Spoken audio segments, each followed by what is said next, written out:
Pinalaya na ang 17 tripulanteng Pinoy matapos hostage ng grupong Houthi ng mahigit 1 taon.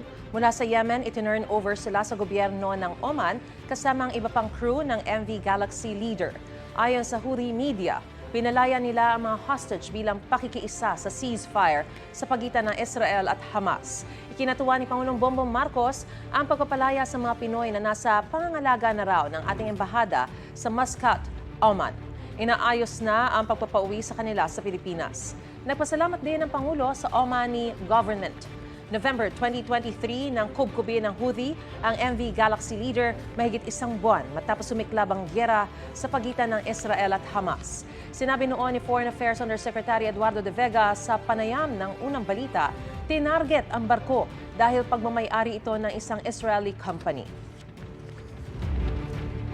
Gusto mo bang mauna sa mga balita? Mag-subscribe na sa GMA Integrated News sa YouTube at tumutok sa unang balita.